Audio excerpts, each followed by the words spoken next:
Bueno, tenemos ahí pues la introducción a la anatomía, ¿no? Y como ya habíamos visto, la anatomía pues se encargaba de qué cosa, de estudiar a la estructura, bueno, era la ciencia encargada de estudiar la estructura y además la morfología de los distintos elementos orgánicos que tenemos en el reino animal, ¿no? Bueno, no solo en el reino animal, ¿no? También vamos a hablar, como habíamos visto, de una anatomía microscópica y una anatomía celular entre las divisiones que tiene este. Pero en fin, vayamos a ver cómo va este asunto, ¿no? Tenemos ahí una pequeño gráfico. Vamos a activar el lacercito nuevamente para que se vea todo chalón y listo, ¿no? Entonces, recordemos que como toda ciencia necesitamos comprender la etimología de la palabra, ¿no? Y igual como habíamos visto en biología, la etimología pues resulta de hablar de las causas fundamentales o causas esenciales, es decir, es el estudio de la causa original de las palabras, ¿no? En pocas palabras. Entonces la etimología también nos dice, vamos a hablar un poco de la historia, pero con respecto a la anatomía, vamos a hablar pues la anatomía como ciencia, ¿no? Su definición etimológica de la anatomía como ciencia. Entonces tenemos acá pues que la anatomía proviene del griego, vemos acá. De hecho acá dice anatomía, solo que está en su término alfabético griego, ¿no? Del alfabeto griego. Entonces tenemos acá tres raíces, que vamos a ver qué nos quieren decir, ¿no? No sé, pero antes de eso vamos a ver el corolario que nos deja Hipócrates, que recordemos es el padre interino de la medicina, Hipócrates de Cos, recordemos, ¿no? Nos dice que el estudio de la estructura del cuerpo humano es el principio de la medicina, ¿no? Lógicamente esto, como vimos, lo complementamos con la parte que se encargaba de la fisiología, ¿no? Para hacer una unión recíproca y un matrimonio para comprender de mejor manera lo que es la anatomía. Entonces teníamos el primer trinomio del alfabeto que tenemos que nos deriva en la palabra ana. Luego tenemos los siguientes, tenemos temnei y el tome. Vamos a definir cada uno, ¿no? Recordar que habíamos dicho que ana quería decir o hacía referencia a la acción sobre, bueno, la acción no. Vamos a ver qué significa sobre algo, hacia algo, con fines o con dirección de algo, ¿no? Con dirección hacia algo. Luego, tenemos tome, que significa cortar, y temnei, ¿no? Que es la acción de realizar el tome sobre el elemento dicho en ana. ¿Qué quiere decir esto, no? Que temnei es la acción básicamente de realizar el corte, el tome, ¿no? Temnei es la acción de cortar. Y recordemos que ana quería decirnos sobre algo, ¿no? Hacia algo o con dirección en algo, ¿no? Entonces el temnei básicamente ya nos da referencia a la definición de la anatomía que vamos a darle ahora. La anatomía vamos a definirla como aquella ciencia, rama de la biología, encargada de estudiar las estructuras y la morfología de los distintos cuerpos orgánicos. Cuerpos orgánicos, recordemos esto, cuerpos orgánicos. ¿A partir de qué? De la acción de cortar, ¿no? Del temnei, de la acción de cortar sobre determinado elemento. Sobre determinado elemento, o también podemos hablar sobre determinado órgano. En fin, entonces esa es la parte de la etimología y de la parte de la definición de la anatomía.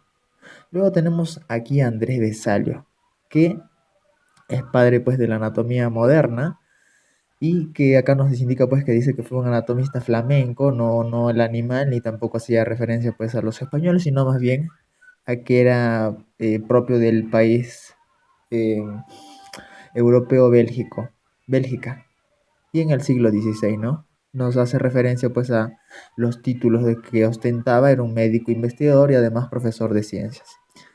Nos deja distintos tratados de la disección, bastante ilustrado, recordemos por la gran aptitud que tenía con los dibujos. Entonces nos deja pues gran parte de los estudios que él había realizado en los cuerpos que se especula, se dice pues que habían sido exhumados por este. habían sido exhumados y este estudiaba a partir de la disección los distintos cuerpos y los ilustraba en su obra más representativa conocida como De Humani Corporis Fabrica, ¿no? Acá con su primer volumen de los dos volúmenes que llega a liberarse, ¿no? Y acá pues tenemos un pequeño fragmento, una pequeña imagen que nos hace referencia a lo que podemos ver, las disecciones que realizaba y todo lo que podemos encontrar en esta obra muy interesante. Y como nos dice ahí, pues figura y gran representante de Renacimiento. Recordemos que Renacimiento lo habíamos explicado como una parte de afloramiento, una parte de deslumbramiento, una parte de quitar el velo a esa parte oscura que estaba precedida, ¿no? Precediendo al Renacimiento, recordemos que tenemos la Edad Medieval o la Edad del Medioevo, donde es conocida como una etapa de oscurantismo de la ciencia, ¿no? Una etapa en la que la iglesia misma, por los dogmas que iba proponiendo, impedía pues a los científicos e investigadores de la época realizar sus estudios de manera así eh, secuencial y poder realizar nuevos descubrimientos. Y de alguna manera pues se dice también que con respecto a la edad medieval, pues deja mucho atraso en la historia. Luego tenemos acá pues que es figura y gran representante del Renacimiento. Recordemos que el Renacimiento surge a principios del siglo XVI, justo la etapa en la que él estaba presente. Entonces, vemos que es representante del Renacimiento y además padre de la anatomía moderna. Vesalio nos dice que fue el autor de la obra más influyente, que es lógicamente esta que estamos viendo acá, ¿no? Lo que nos indica ahí. Luego vamos a hablar, Aita nos dice, por ejemplo, que se puede mencionar, esto como una pequeña definición que nos brinda, que nos dice pues que la anatomía humana se encarga del estudio de las estructuras y la morfología del ser humano, ¿no? Pero en este caso hablamos únicamente de la anatomía humana, ¿sí? Por eso dice del humano. Pero recordemos que la anatomía en sí aplica su estudio a diversos elementos, a los de diversos organismos vivientes hasta organismos mínimos como la célula. Luego nos dice pues que sin embargo la estructura de lo viviente, es decir, haciendo referencia a la parte de la morfología, incluye no solo la forma, ¿no? Es decir, no solo debemos conocer la forma de un órgano o de un sistema, ¿no? Sino debemos conocer la función.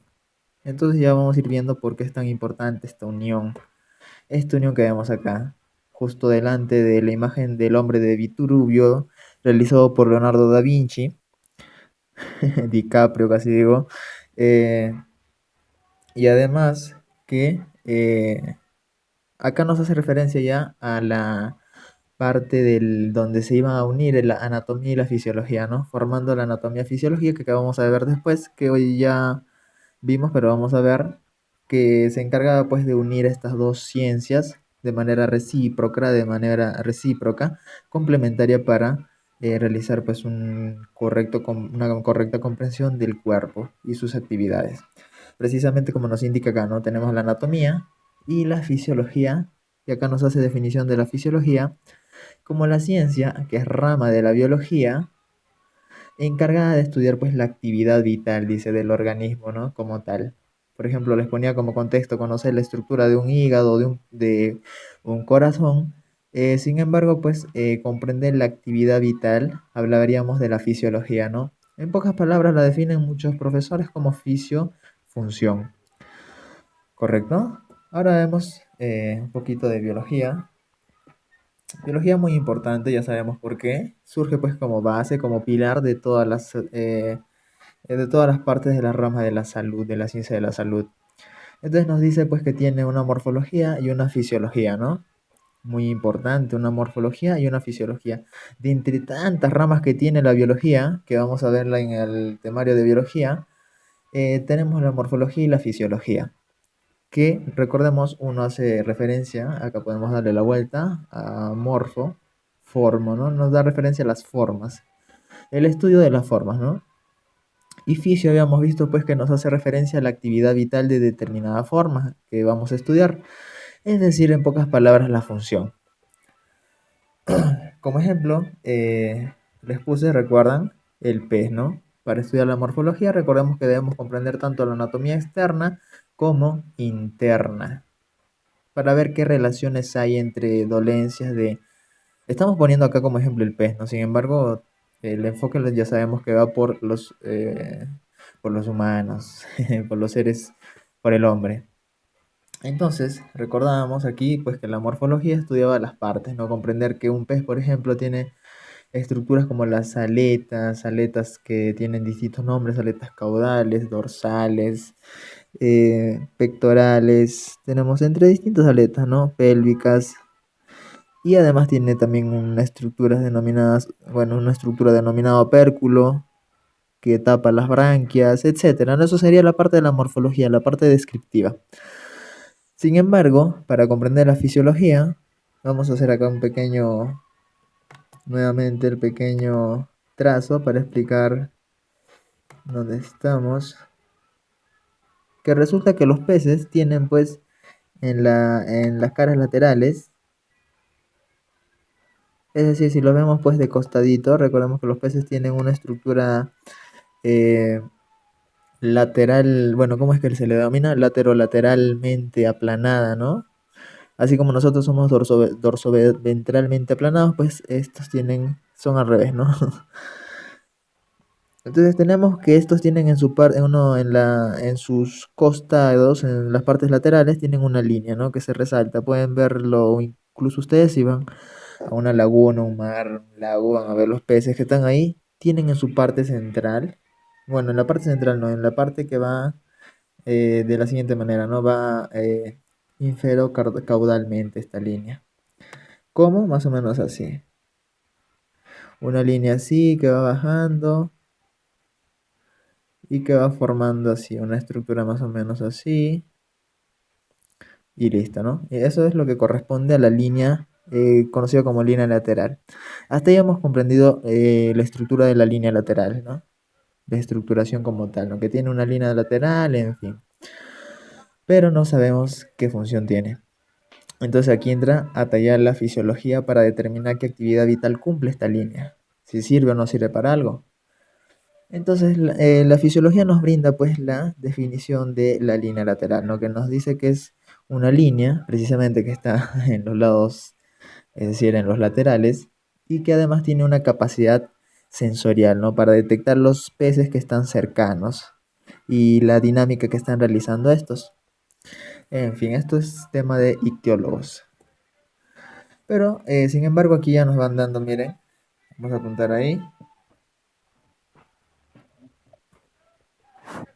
Ahí nos dice pues que en Marx y Engels nos van indicando ya pues que esta división de la morfología y la fisiología en realidad pues es condicional y nos aclaran por qué.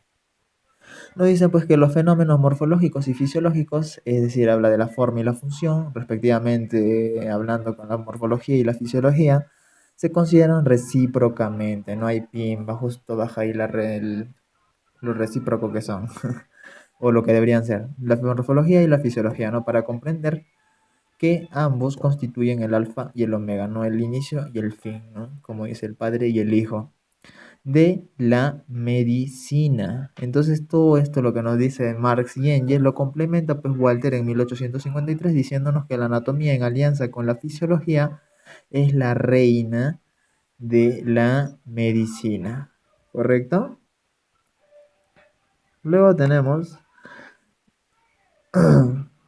aquí un pequeño fragmento que nos va indicando y nos dice pues que dice que la propia anatomía no únicamente estudia la estructura externa, sino también la estructura interna. Como vimos acá, les dije, ¿no? Necesita la morfología comprender la anatomía externa e interna. Entonces, bien, tenemos la clasificación de la anatomía. ¿En qué consiste esta clasificación de la anatomía? Se preguntarán. En realidad, si habrán visto muchas veces, la anatomía la clasifican en muchas ramas, en muchas divisiones. Sin embargo, yo les voy a dar únicamente dos, pero de las cuales van a dividirse varios tipos de anatomía. Como por ejemplo, vamos a hablar entre la clasificación de la anatomía una anatomía habíamos visto macroscópica ahí y la microscópica, ¿correcto? La macroscópica, lógicamente, va a valerse únicamente pues de la capacidad visual que tiene el ser humano para estudiar.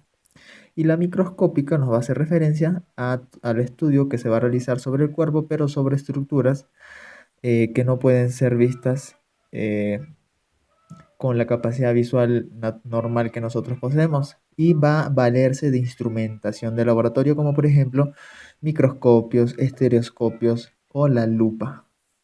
La lupa en última instancia, ¿no?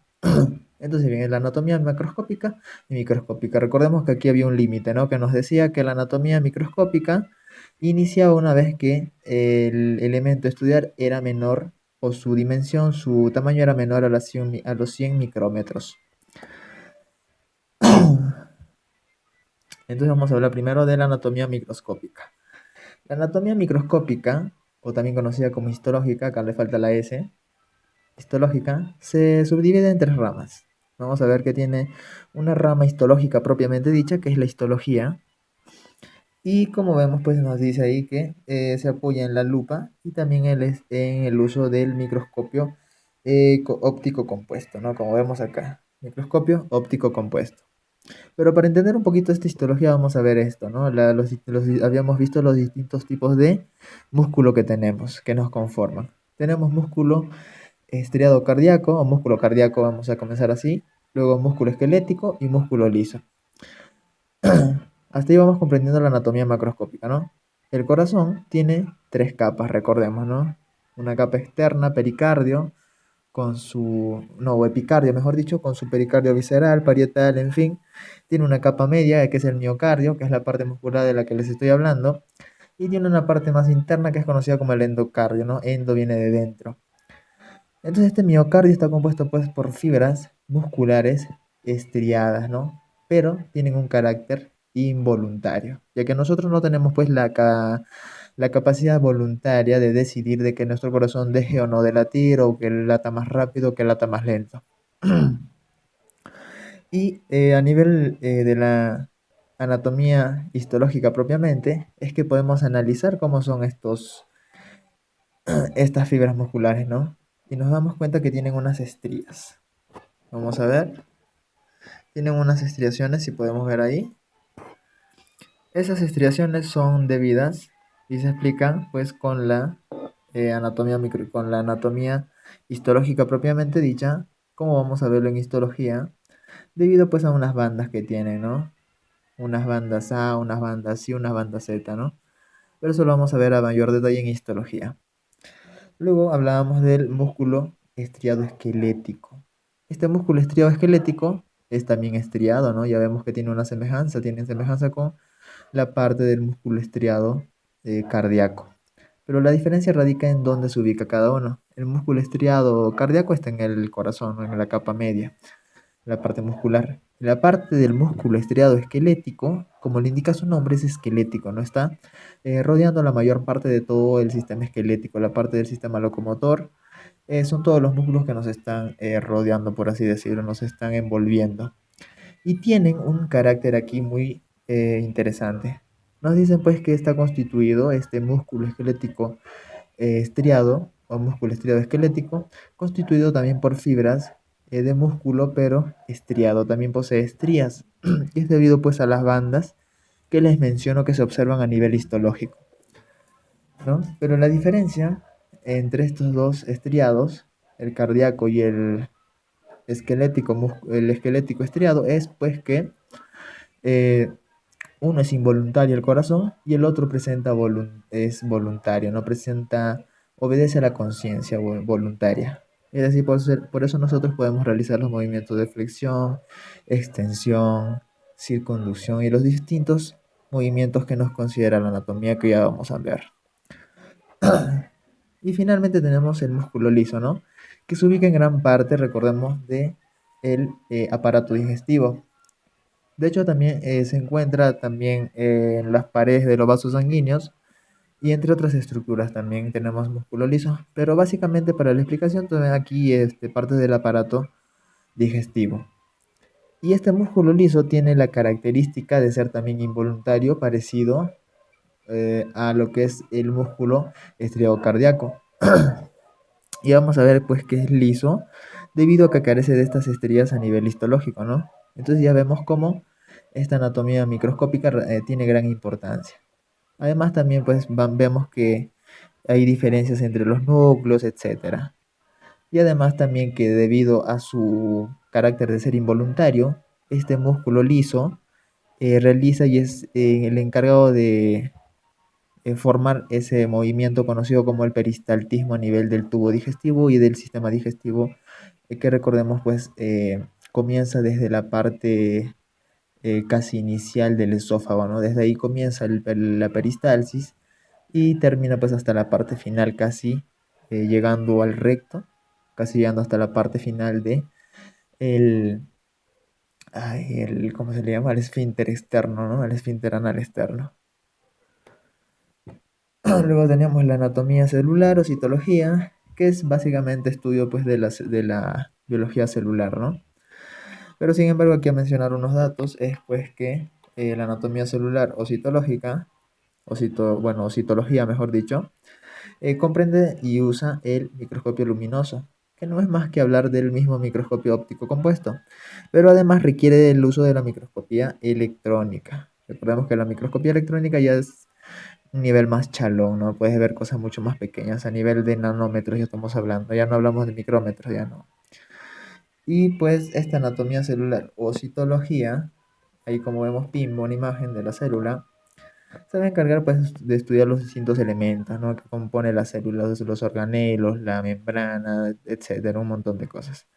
Que radica la diferencia con con la biología celular en solo algunos aspectos, ¿no? Como por ejemplo que la biología de la biología celular abarca también, aparte del estudio de la anatomía de la célula propiamente, también abarca parte pues, de la matriz extracelular y parte de la comunicación que hay con el líquido intersticial, entre otros aspectos, ¿no?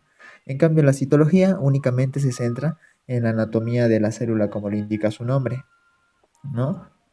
Entonces podríamos decir que la biología celular tiene un rango eh, más amplio de estudio, ¿no? Bien. Luego tenemos la anatomía molecular, pero precisamente aquí en la parte inferior ya nos da un atisbo de cómo se va a llegar a la anatomía molecular. Pues nos dice que además que utiliza la anatomía microscópica electrónica para la anatomía submicroscópica, ¿no? Entonces esto es como un pequeño eslabón que nos va dando ya indicios de que cómo pasa la anatomía celular a hacerse, eh, a pasar el estudio hacia la anatomía molecular o química citológica. De la siguiente manera. Por ejemplo, habiendo comprendido ya la anatomía propiamente dicha de la célula, la anatomía completa de la célula, y habiendo comprendido, por ejemplo, por ponerlo en contexto, el núcleo, ¿no? Con todas sus complejidades, ¿no? Con toda su carioteca, su envoltura nuclear, las proteínas, los elementos que contiene, las macromoléculas, pues vemos ya que la anatomía molecular se va a encargar precisamente de estudiar todos esos aspectos más pequeños, ¿no? Que recordemos tienen dimensiones muy pequeñas que se consideran en nanómetros, ya no en micrómetros, y evolucionan. Entonces dice pues la anatomía molecular y química citológica y utiliza únicamente el microscopio electrónico. Entonces ya podemos ir deduciendo pues qué tan fino es el estudio de la anatomía molecular, ¿no? Y vemos acá cómo estudia, por ejemplo, esto de acá, representaría pues las partes de de las biomoléculas conocidas como los ácidos nucleicos, ¿no? Que lógicamente no podríamos observarlo únicamente con microscopio luminoso. Bien, luego teníamos la anatomía, nos faltó la anatomía macroscópica. Esta anatomía macroscópica, recordemos,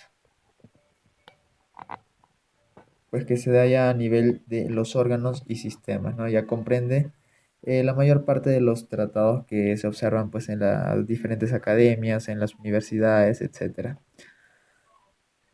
Y se dan a simple vista y a lo mucho dicen que requieren el uso pues de una lupa, ¿no? No requieren mucha cosa, tanta cosa. Tenemos en primera instancia la anatomía descriptiva o sistemática.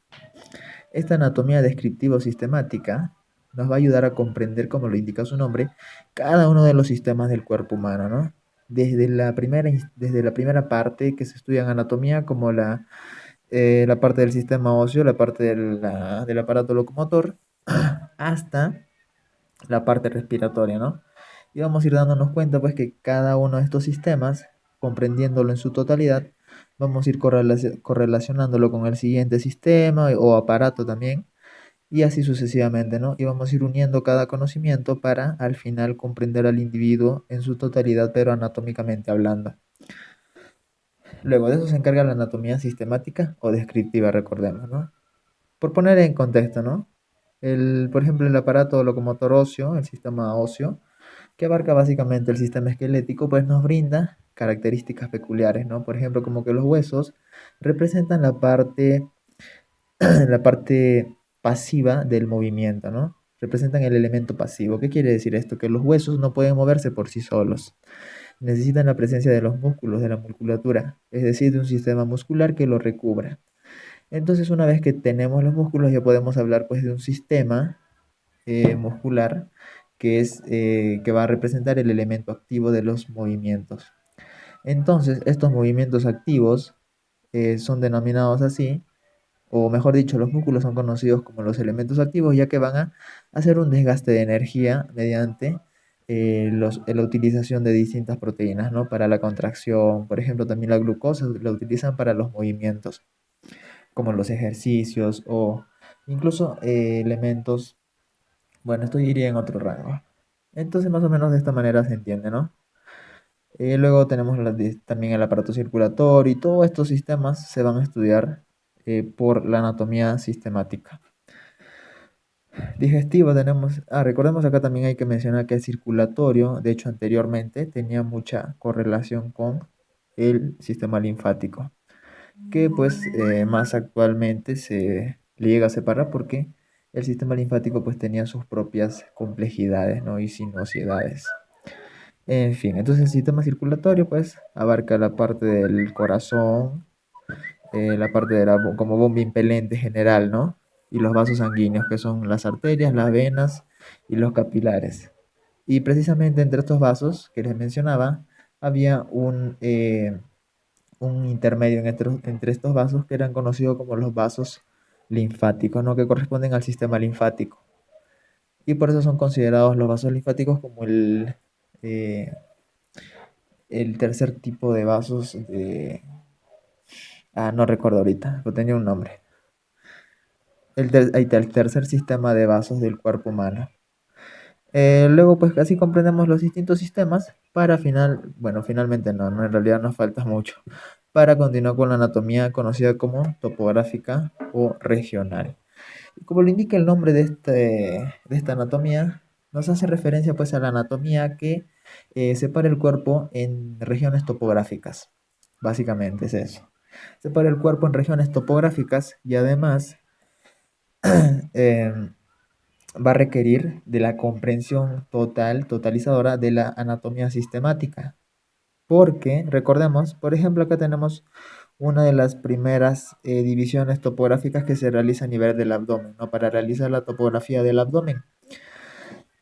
Entonces, esta topografía se realiza con la finalidad de que se formen cuadrantes, ¿no? Estas líneas nos determinan cuadrantes, ¿no? Acá hay uno superior derecho, superior izquierdo, inferior derecho, ¿no?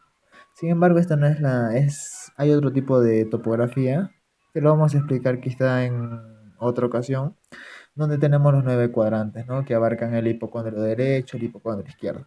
Pero en fin, para explicar esta parte de la anatomía regional o topográfica, nos basta con esta imagen.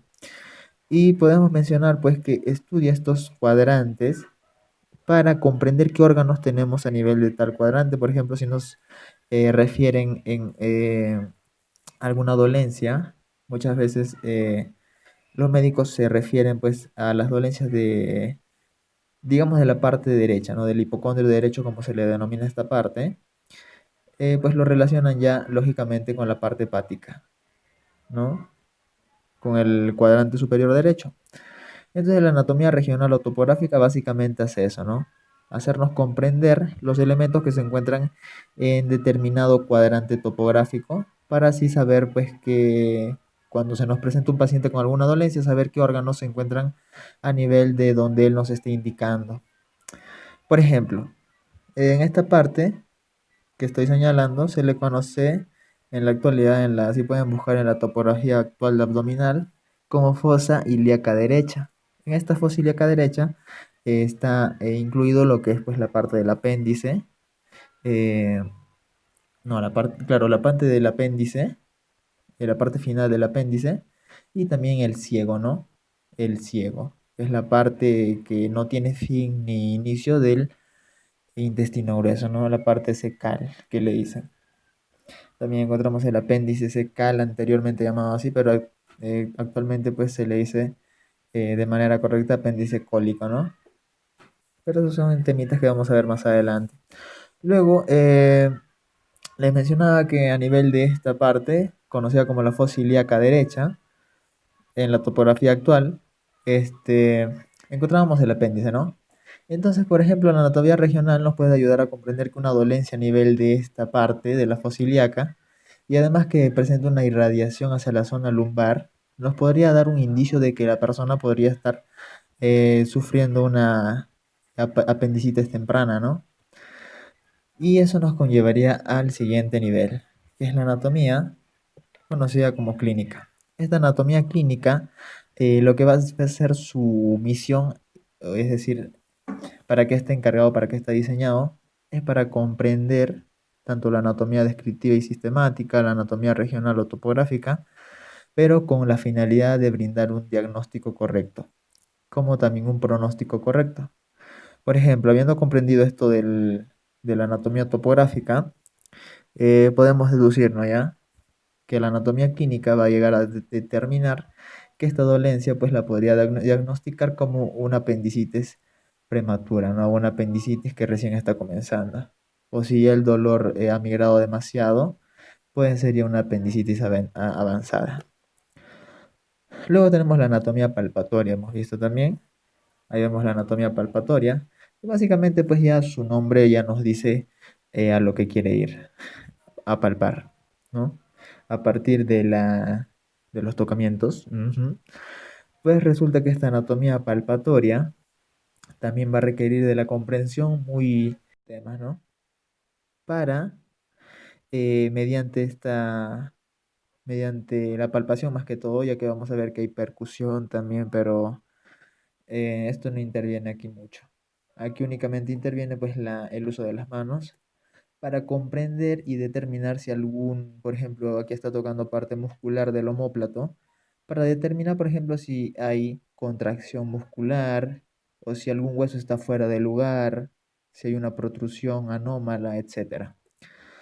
Luego tenemos la anatomía patológica, que es una de las más interesantes y las más complicadas también, ya que esta anatomía patológica va a requerir una comprensión muy extensiva de la histología, ya que generalmente los cortes que se van a presentar para estudiar la anatomía patológica nos van a brindar imágenes que vamos a tener que diferenciarlas de las imágenes de un órgano a su nivel tisular, pero como ya lo habríamos visto de manera correcta. En fin, para entender este chamullo que acabo de decir, básicamente es comprender las estructuras, histológicamente hablando, de manera correcta, ¿no? Cómo son las estructuras de manera adecuada. Entonces la anatomía patológica lo que hace es eh, tratar de ver anomalías, ¿no? Ciertas anormalidades ahí entre esa histología y que generalmente pues nos presentan placas con eh, patologías neoplásicas, ¿no? Más que todo es para determinar ciertos tumores o ciertas neoplasias, ¿no? Ciertos o también cánceres, ¿no? Mediante la determinación y la diferenciación de estos tejidos que están anómalos del conocimiento histológico que uno ya tiene acerca de este elemento, por lo cual le hace saber que está bien o mal, ¿no? Cierta parte. Un poquito enredado. Luego tenemos la anatomía fisiológica, que recordemos, habíamos ido mencionando que tenía una gran importancia y relevancia en esta unión entre la anatomía y la fisiología, que era una unión recíproca, ¿no? Un matrimonio ahí. Y la anatomía fisiológica pues cumple con este sueño, ¿no? Casa estas dos partes, ¿no? Casa estas dos partes que nos hace más fácil la comprensión. Bueno, entre comillas más fácil, ¿no? Entonces tenemos esta anatomía fisiológica que en primera instancia nos hace comprender primero la estructura. Recordemos que para comprender la función primero debemos conocer la estructura, ¿no? Entonces, por ejemplo, acá nos pone, a ver, vamos a agrandarlo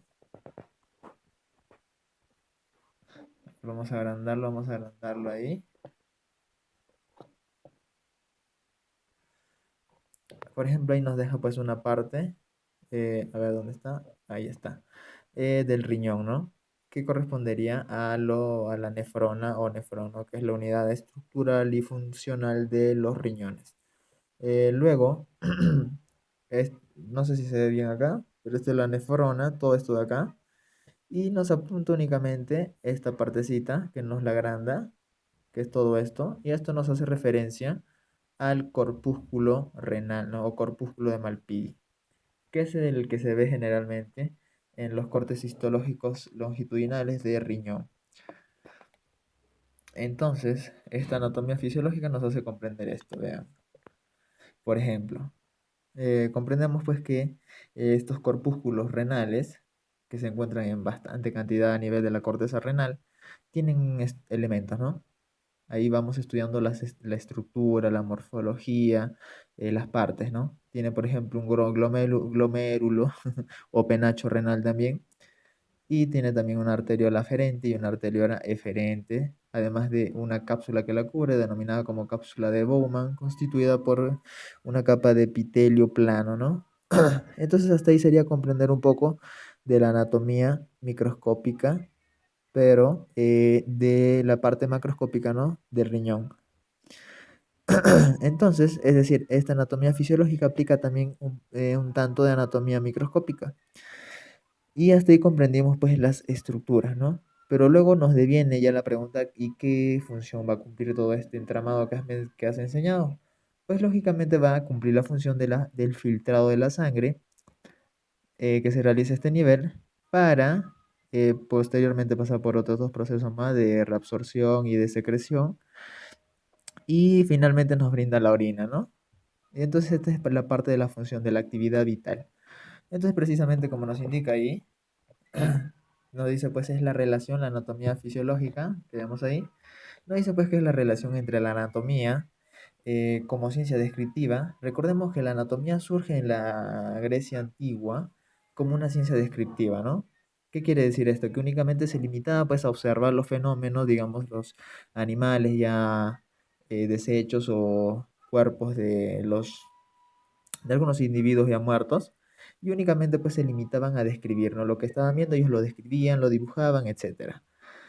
Pero luego dice pues que como ciencia descriptiva, es decir, haciendo referencia a la morfología del organismo, y sigue hablando acá de la relación, ¿no? Y hace mención también a la rama encargada de la actividad vital de este, es decir, habla de la relación que hay entre la anatomía y la fisiología, ¿no? La anatomía como parte descriptiva únicamente, es decir, describiendo pues la parte de las estructuras y las formas. Bien. Luego aquí habíamos visto finalmente ya una de las anatomías más complicadillas, entre comillas, ¿no? Ya que si uno llega a conocer pues las bases y todo, se le hace más fácil las cosas. Tenemos la anatomía radiológica. Ahora, ¿qué pedo con esta anatomía? Resulta que la anatomía radiológica, como hemos ido viendo, pues cada una de las anatomías requiere de la comprensión primordial de todas las anatomías precedentes, ¿no? Así como, por ejemplo, para comprender la anatomía regional, en primera instancia debemos comprender la anatomía descriptiva o sistemática, como también la anatomía clínica, hay que comprender estas dos antes, así sucesivamente, ¿no?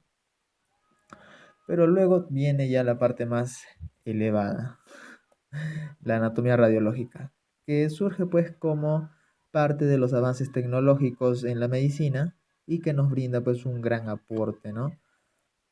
Un gran aporte. Nos brinda un gran aporte ya que de hecho es gracias a estos elementos radiológicos o como las ecografías, los TAC, las tomografías axiales computarizadas, etcétera. Todos estos entran en el rango de la parte radiológica, ¿no? De los rayos X también. Entonces, ¿cuál es la importancia de esta anatomía?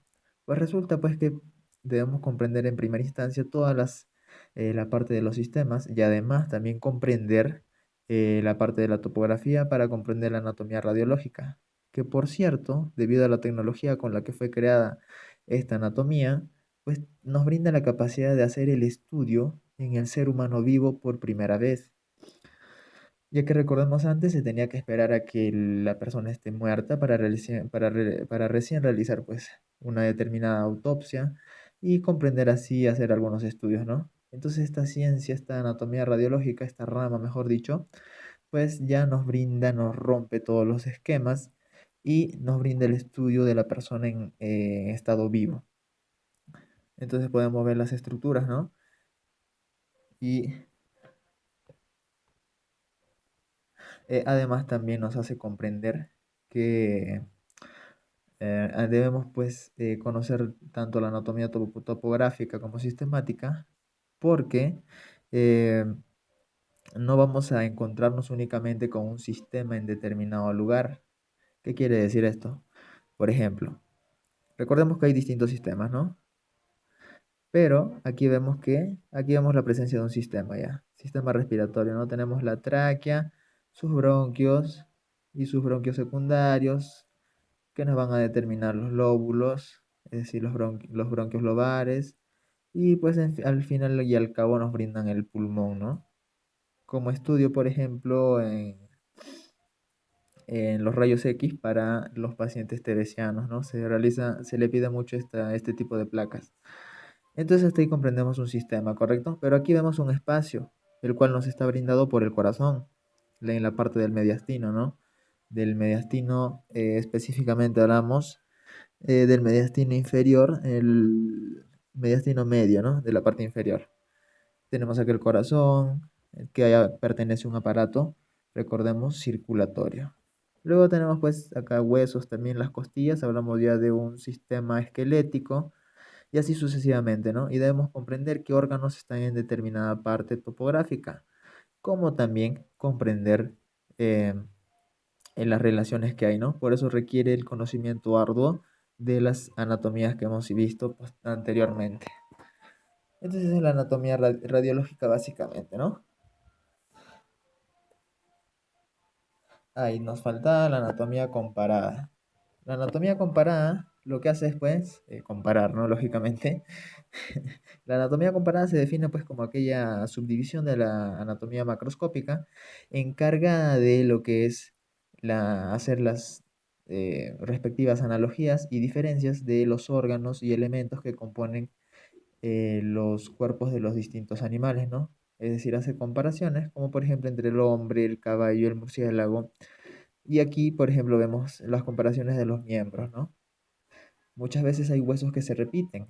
Por ejemplo, nosotros como hombres o como seres humanos, tenemos muchos huesos y músculos que se repiten con ciertos mamíferos y más en específicamente con los homínidos que tenemos mayor apego, mayor relación filogenética. Por ejemplo, si hablamos de un simio, de un mono o algo por el estilo, vamos a ver que muchas veces los huesos se repiten, ¿no? Con el mismo nombre incluso. Incluso en el caballo también, ¿no? En el murciélago, pero vemos algunas diferencias, como por ejemplo que su parte del miembro eh, presenta cierta modificación, ¿no? Y crea una membrana que le funciona como ala, ya que el murciélago no posee alas, ¿sí? En realidad es una membrana que le permite el poder volar, pero no son alas como tal, ya que las alas representan plumaje, ¿no? Y estos no tienen plumas. Tenemos también acá la comparación con la foca, la tortuga, etcétera. Entonces básicamente es eso, ¿no? La anatomía comparada compara los distintos organismos para llegar a determinar así dónde hay mayores semejanzas y de esta manera pues llegar a comprobar cuál es el origen filogenético de determinada especie.